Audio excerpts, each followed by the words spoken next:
दोस्तों, leave love life channel में आप सभी का फिर से स्वागत है।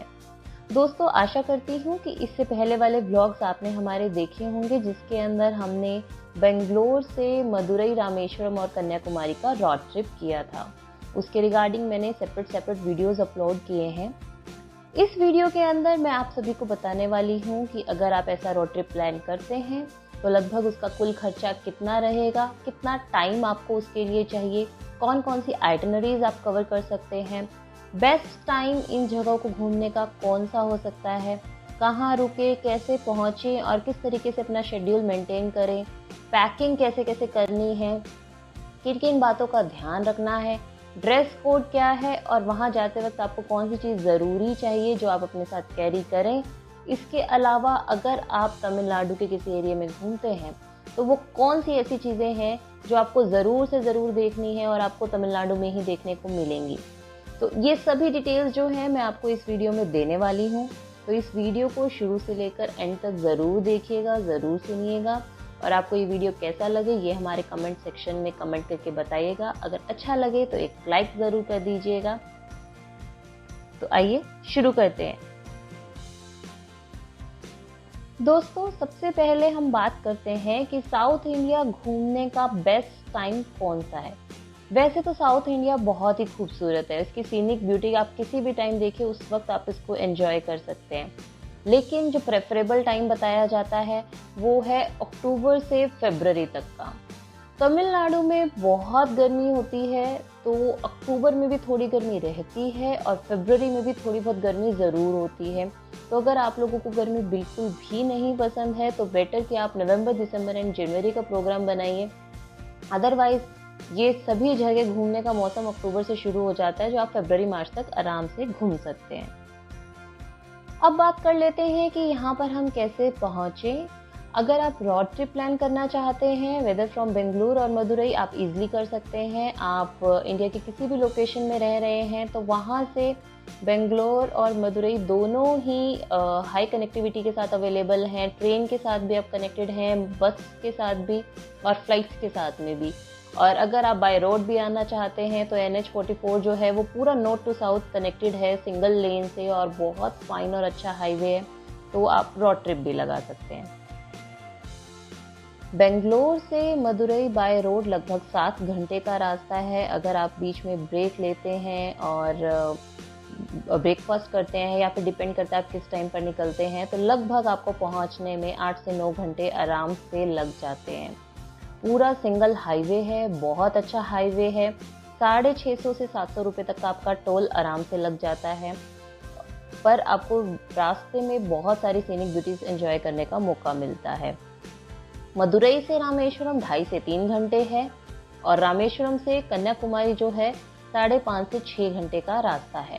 और वापस कन्याकुमारी से जब आप बेंगलोर आते हैं तो वो आपका लगभग रहता है 11 से 12 घंटों का रास्ता।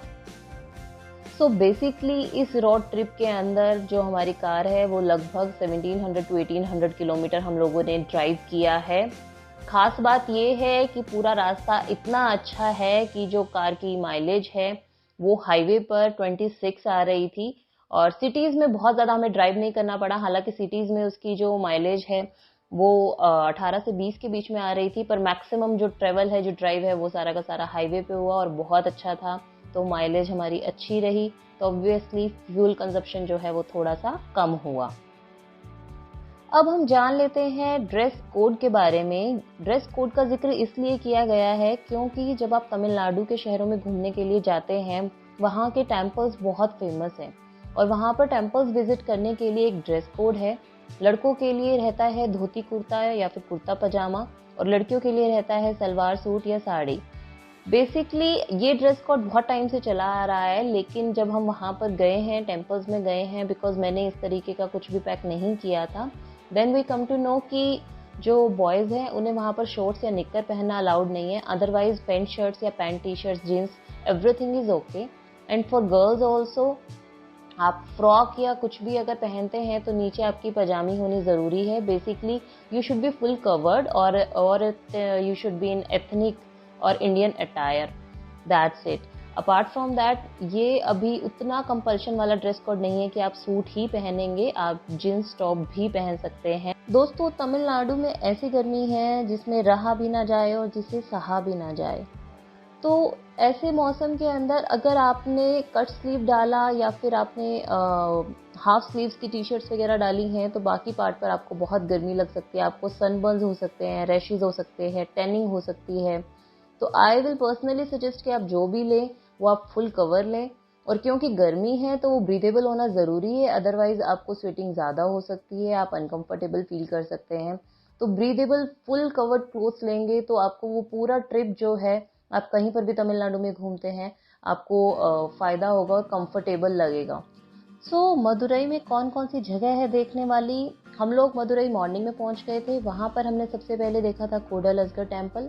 उसके बाद हमने लंच किया, होटल लिया, वहां पर रेस्ट किया, थोड़ी देर सोए, और शाम को हम चले गए थे तेपाकुलम मरियम्मन पैलेस, जो कि बहुत सुंदर है। वहां पर हमने फूड स्ट्रीट को एंजॉय किया, वहां का कल्चरल फेस्टिवल देखा, लोकल फूड जो था उसको एंजॉय किया, झूले झूले, थोड़ी सी शॉपिंग की, और जो वहाँ पर वो पॉन्ड के बीच में ही टेम्पल है उसकी सीनिक ब्यूटी को एंजॉय करते हुए साथ में एक मंदिर देखा। जिसके बाद में हम गए थे of course Madurai Meenakshi Amman temple. Temple देखने के बाद में हम लोगों ने डिनर किया और हम होटल में जाकर सो गए थे, क्योंकि हमें नेक्स्ट डे निकलना था रामेश्वरम के लिए। अगर आपके पास टाइम ज़्यादा है तो आप और प्लेसेस विजिट कर सकते हैं। अगर आपने एक ही दिन मदुरई में घूमना है तो आप अपने इंटरेस्ट के अकॉर्डिंग भी अपनी आइटिनरीज चूज कर सकते हैं। मदुरई में जैसे अगर आपको पैलेस देखना पसंद है तो आप थिरुवल्लुवर पैलेस जा सकते हैं। अगर आपको हिस्टोरिकल म्यूजियम पसंद है तो आप गांधी मेमोरियल म्यूजियम भी देख सकते हैं। वागाई डैम बहुत अच्छा है, आप शाम का टाइम वहां पर भी स्पेंड कर सकते हैं, या फिर आप 6 की 6 आइटिनरीज देख सकते हैं अगर आपके पास में 2 दिन है मदुरई घूमने के लिए।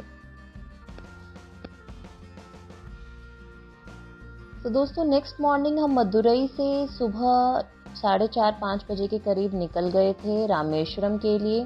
रामेश्वरम का रास्ता उस वक्त जीपीएस ने 2.5 घंटे का दिखाया था। बीच में हमने ब्रेकफास्ट भी किया और हम लोग डायरेक्ट धनुषकोडी ही पहुंचे।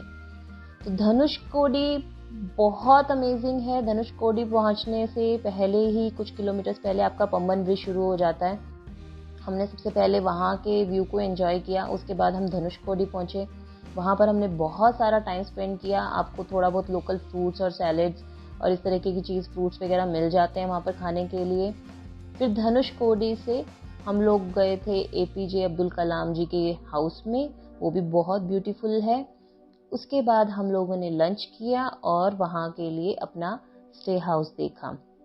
रामेश्वरम के अंदर जब आप होटल की बात करते हैं तो वहाँ के होटल्स बहुत एक्सपेंसिव हैं।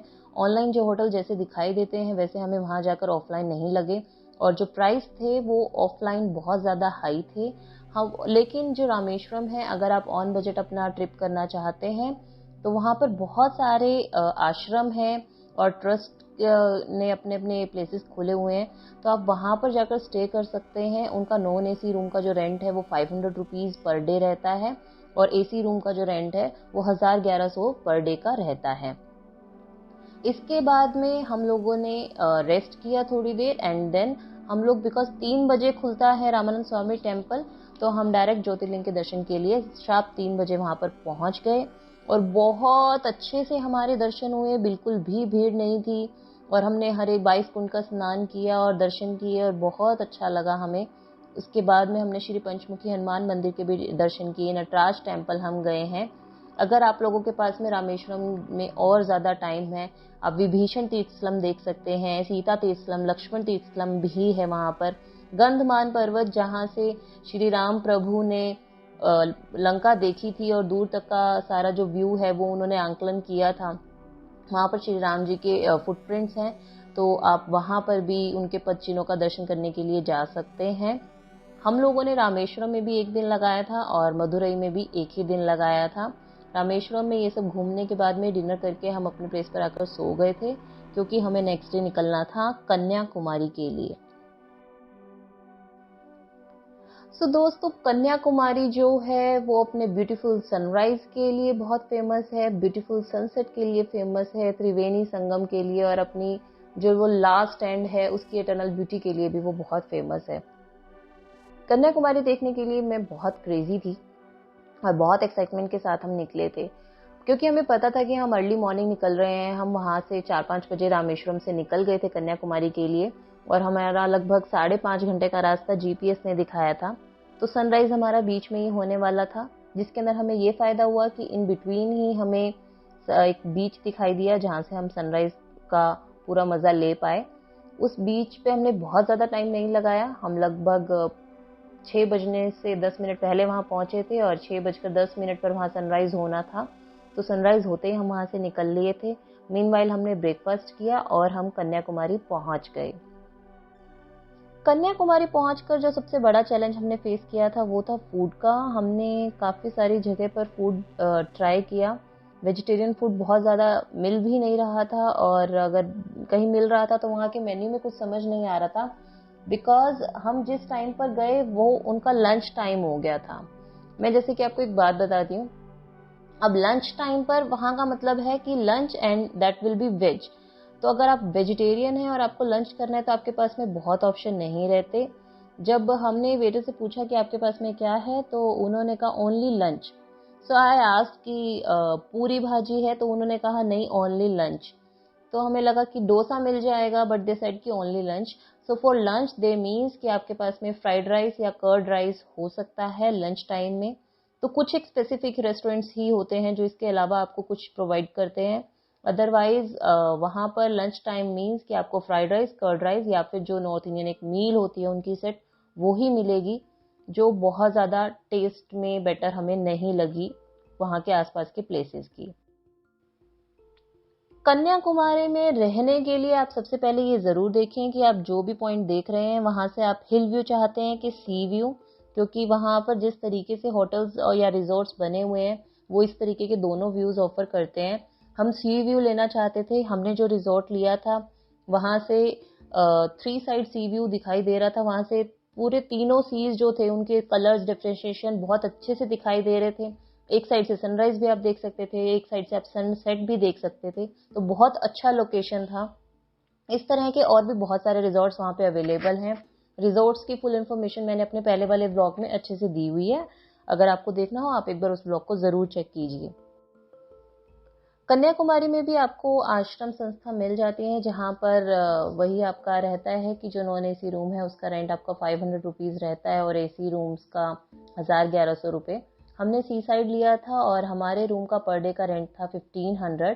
इसके अलावा वहाँ पर होटल तमिलनाडु भी है, उसका भी 1200-1500 के अंदर आपको रूम मिल जाता है। वो भी बहुत बड़ी प्रॉपर्टी है और बहुत कुछ है उसमें, तो वो भी आप देख सकते हैं। इसके अलावा वहाँ पर बहुत सारे होटल्स एंड रिजॉर्ट्स हैं। बेटर होगा कि आप जाकर चेक करें, अगर आप पीक सीज़न पर नहीं जा रहे हैं और अपनी पसंद से ले लें, क्योंकि अगर आप एक बार चेक करने में टाइम इन्वेस्ट कर देंगे तो वो आपको आगे बहुत हेल्पफुल रहेगा। पर अगर आप बहुत पीक सीज़न पर जा रहे हैं तो बेटर कि आप ऑनलाइन बुकिंग कर ही जाएं। कन्याकुमारी में घूमने के लिए बहुत कुछ है। सेलेक्ट करना और सेग्रीगेट करना भी आपके लिए मुश्किल हो जाएगा। इट्स कम्प्लीटली डिपेंड कि आपके पास में कितना टाइम है घूमने के लिए। कन्याकुमारी में हमने 2 दिन लगाए थे। कन्याकुमारी का जो मोस्ट इम्पॉर्टेंट प्लेस कहलाता है वो है विवेक मेमोरियल। बट जो विवेक मेमोरियल है उसके लिए फेरी चलती है, और जो जेटी चलती है उस जेटी की टाइमिंग फिक्स नहीं है। वो वहाँ की वेव्स और टाइमिंग्स के हिसाब से उसकी जेटी की टाइमिंग्स चेंज होती रहती है, और जेटी की लाइन बहुत लंबी रहती है। जिस टाइम पर हम गए थे जेटी सुबह 10:30 बजे खुलती थी, जिसके अंदर जो वो बिल्कुल मंदिर के पास है, मंदिर सुबह जल्दी खुल जाता था, और जेटी की लाइन 10:30 बजे ही विद इन 5 to 10 मिनट्स इतनी लंबी हो जाती थी कि उस लाइन को क्रॉस करके आपको अपनी टिकट लेने के अंदर लगभग 1.5 से 2 घंटे लग जाएंगे। तो अगर आप विवेकानंद मेमोरियल देखना चाहते हैं तो बेसिकली आपको एक दिन विवेकानंद मेमोरियल, टेम्पल और कोवलम सनसेट पॉइंट के लिए चाहिएगा, और बाकी आइटिनरीज आप नेक्स्ट डे कवर कर सकते हैं। हम लोगों ने त्रिवेणी संगम पर सनराइज देखा था। देखिए, सनराइज और सनसेट का मजा जिसने लेना है उसको ज्यादा मजा सनराइज और सनसेट का आएगा समर सीजन में, सनी डेज में, बिकॉज वो सन से रिलेट है। तो सनी डेज में वो बेटर दिखाई देता है, क्योंकि जो विंटर सीजन होता है उसके अंदर मैक्सिमम जो मौसम है वो क्लाउडी हो जाता है। तो आप सनराइज या सनसेट पर्टिकुलरली वैसा नहीं देख पाते हैं जैसा आपने शायद वीडियोस में देखा होगा या सुना होगा। त्रिवेणी संगम बहुत सुंदर है। वहाँ पे एक ट्रैक होता है और उसको भी करने में मजा आता है, और उसके बाद जो व्यू होता है वो उस ट्रैक को सक्सेसफुल बना देता है। त्रिवेणी संगम पर सनराइज देखते हैं और कोवलम सनसेट पॉइंट पर हमने सनसेट देखा है। इन बिटवीन हमने जो वहाँ का कुमारी अम्मन टेम्पल है उसका हमने दर्शन किया है, कन्याकुमारी टेम्पल का। उसके अलावा हमारे साथ में बच्चा भी था तो हमने ऐसी चीज़ें चूज़ की जिसके अंदर हम सब फन कर सकें। हमने वैक्स म्यूजियम देखा, लंच किया, होटल वापस गए, चेंज किया, बीच पर घूमे और शाम को फिर से हम निकल गए। म्यूजिकल फाउंटेन का हमने मज़ा वहाँ पर लिया है। फिश एग्जीबिशन हमने देखी है। फूड कोर्ट का भी मैंने आपको जिक्र किया है मेरे ब्लॉग में, आप वो भी चेक कर सकते हैं। फूड कोर्ट बहुत औसम है। कन्याकुमारी अपनी सीनिक ब्यूटी के लिए तो मशहूर है ही, उसके अलावा वो इंडिया का लास्ट टिप भी है। कन्याकुमारी में ड्राई फ्रूट बहुत ज़बरदस्त मिलता है और सस्ता भी मिलता है। और सबसे अच्छी चीज़ जो हमने कन्याकुमारी में देखी कि कन्याकुमारी मंदिर के पास ही जो शॉप्स हैं वहाँ पर हमें 90s की टॉफ़ियाँ देखने को मिली, जिसको देखकर बहुत ही मन खुश हो गया। और बहुत सालों बाद हमने वो टॉफ़ीज़ देखी और उसमें से कुछ हम लेकर भी आए, तो हमें बहुत अच्छा लगा वो देखकर। तो वो आप भी ज़रूर देखना। वहाँ की लोकल डेलिकेसीज़ बहुत सारी हैं जो छोटी छोटी पैक्स में वो लोग सेल करते हैं, उन्हें भी ज़रूर देखना, कुछ एक टेस्ट करना, उस चीज़ को मिस मत कीजिएगा। क्योंकि आइटनरीज कुछ हो सकती हैं मिलती जुलती, आप कहीं और देख लें, पर जो वहाँ की लोकल चीज़ें हैं वो आपको वहीं पर ही देखने को मिलेंगी। साथ के साथ जब आप तमिलनाडु में जाते हैं तो आप वहाँ की बसेस ज़रूर देखिएगा। तमिलनाडु में जैसी बसेस हैं वैसी मैंने आज तक कभी कहीं और नहीं देखी है। फुल डेकोरेट मस्त थाएँ बनाकर रखते हैं अपनी बसेस को, ऊपर से आतिशबाजियाँ चल रही हैं, फुल ऑन लाइटनिंग चल रही है, टायर में भी लाइटनिंग चल रही है, पूरी डिस्को बस, मज़ेदार बस, तो उसको ज़रूर देखिएगा। उसके अलावा तमिलनाडु में गए और चाय नहीं पी तो उसका मज़ा ही नहीं। वहाँ पर चाय इतने मस्त तरीके से बनाते हैं और जिसको देखने का भी मज़ा है, जिसको पीने का भी मज़ा है। हर किसी के बंदे के उसके फ्लेवर के अकॉर्डिंग बना देते हैं कि किसी को स्ट्रॉन्ग पसंद है तो उसके अंदर स्ट्रॉन्ग वाला तड़का लगा देते हैं। उस तरीके से वो लोग जो टी पाउडर होता है बेसिकली वो एक हॉट बॉयलर लेते हैं और एक उनके पास में एक कपड़ा होता है जिसके अंदर वो बहुत सारा टी पाउडर रखते हैं। एक हॉट वाटर बॉयलर होता है और एक वो होता है गरम गरम दूध। तो वो गरम गरम दूध डालते हैं और वो जो टी पाउडर होता है उसमें गरम गरम पानी डालते हैं, फिर वो पानी आपका दूध में डाल देते हैं। उसके बाद फिर से उसमें दूध डालते हैं और फेंटते हैं, दूध से पहले दूध में चीनी डाल लेते हैं। तो बहुत अच्छा तरीका है बेसिकली उनका चाय बनाने का और उसको पीकर भी मज़े आते हैं। बहुत टेस्टी चाय बनती है, वो आपने ज़रूर देखना है। उसके अलावा आप वहाँ की लोकल मार्केट घूमेंगे। ऑब्वियसली आप बीच साइड जा रहे हैं तो बीच से रिलेटेड सामान आपको बहुत सारा मिल जाता है, सीप का, शंख का, और तो बहुत सुंदर सुंदर है। वहाँ की क्रिएटिविटी ज़रूर देखना कि वो उन चीज़ों से कैसे कैसे क्या क्या चीज़ें बना लेते हैं और बहुत सुंदर है सब। और जो साउथ इंडियन खाना है जो वो बनाना लीफ पर सर्व करते हैं उसको भी खाकर उस पर बहुत मज़े आते हैं। रेगुलर आप जो घर में प्लेट्स में खाना खा रहे हो उसके अलावा जब आपको बनाना लीफ पर खाने का मौका मिलता है वो भी एक चांस है, वो भी एक अच्छा लगता है, वो आपको एक अच्छा फील देता है, तो उसे भी मिस मत कीजिएगा। आप वो बनाना लीफ वाली प्लेट भी ज़रूर एंजॉय कीजिएगा। कन्याकुमारी हम 2 दिन अच्छे से घूमे और तीसरे दिन हम निकल गए थे बेंगलोर के लिए, क्योंकि हमारा रास्ता बहुत लंबा था। लेकिन बेंगलोर निकलने से पहले भी हमने कुछ एक चीज़ें घूमी। हमने गांधी मंडपम भी देखा, भारत माता का मंदिर भी देखा और बीच भी देखा कन्याकुमारी वाला। तो थोड़ा बहुत घूम के हम लगभग 11 बजे के करीब या 10:30-11 बजे के करीब हम कन्याकुमारी से निकले थे बेंगलोर के लिए। और पूरा रास्ता खाना पीना और सारे ब्रेक्स के साथ कवर करने के बाद हमें रात के 2 बज गए थे बेंगलोर पहुंचने में। तो इतना टाइम हमें लग गया था, थोड़ा सा ज़्यादा लग गया था पर लगा था। पूरा हाईवे था, डरने वाली कोई बात नहीं लगी। पूरा रास्ता हर वक्त रनिंग था, ऐसा भी नहीं लगा कि रात हो गई है, कहीं पर कोई सुनसान रास्ता नहीं आया। सेफ ट्रैवलिंग थी। इवनिंग तक हमने बहुत सारे व्यूज़ को बहुत एंजॉय किया। अलग अलग तरह के पहाड़ आ रहे थे रास्तों में, बहुत सारी चीज़ें आ रही थी, तो सब बहुत अच्छा और हैपनिंग था। बेसिकली रोड ट्रिप लगाना सेफ है और कुल मिलाकर हमारा सारा खर्चा, सब घूमना फिरना, इधर उधर जाना, होटल, खाना पीना, सब मिलाकर, गाड़ी, ड्राइविंग, टोल, पेट्रोल, सब कुछ मिलाकर हमारा लगभग 25,000 के करीब खर्च हो गया था। तो ये था हमारा ओवरऑल ट्रिप। इसके अलावा आपको कोई जानकारी चाहिए तो आप मुझे कमेंट बॉक्स में कमेंट करके बता सकते हैं। I am definitely feel happy to help you. Thanks for watching live love life. इसी तरह हमारे साथ बने रहिएगा और चैनल को सब्सक्राइब ज़रूर कीजिएगा। Thank you. सो अब हम कन्याकुमारी से निकल चुके हैं और होपफुली हम बेंगलोर ही जाएंगे। अगर रुकना पड़ा है, कुछ अच्छा स्टेशन दिखा तो शायद रुक भी जाएं। अभी तक का हमारा 6000 का ऑयल लग चुका है और 6000 अप्रॉक्स है, मतलब इंक्लूडिंग टोल लगा है, मतलब हमने अभी काउंट नहीं किया। और अभी यहाँ से जाते हुए भी लगभग 1000 रुपीज का टोल दिखा रहा है और अभी हमें दोबारा से टैंक फुल भी करवाना है। अप्रोक्सीमेट कह सकता हूँ मैं, इंक्लूडिंग टोल 5 to 6000 हमारे लगे हैं, क्योंकि हमने एग्जैक्ट काउंट नहीं किया, पर यार इतना तो लग ही गया होगा मुझे। यहाँ से फिलहाल कन्याकुमारी से हमारे रिजॉर्ट से और हमारे घर तक जो बेंगलोर है वहाँ का तक का लगभग का रास्ता है 650 किलोमीटर्स। और हम अभी तक 1100 किलोमीटर रन कर चुके हैं ऑलरेडी। 1100 किलोमीटर रन कर चुके हैं, क्योंकि हम बेंगलोर से मदुरई, रामेश्वरम, देन कन्याकुमारी और अब हम वापस जा रहे हैं। 1100 किलोमीटर हम ट्रेवल कर चुके हैं, 650 किलोमीटर हमारा रहता है और अभी बजे हैं सुबह के 11:30। तो देखते हैं आप कब कहाँ पहुँचते हैं। रात तक पहुँच जाएंगे। She is again busy in her drawing. देखो जब है तो लगेगा कहाँ से? एडिटिंग में क्या पिकॉक? मुर्गी लगाना मम्मी, पिकॉक नहीं चाहिए मुझे। नहीं, पीकॉक और फ्लावर और ग्रास।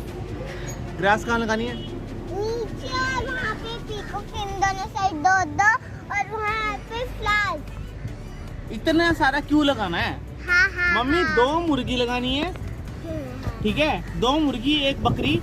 बकरी तो सारी घास खा जाएगी, कायशा लगाएगी, ठीक है? ठीक है, कायशा का कोई मुर्गी नहीं और पिकॉक नहीं लगेगी।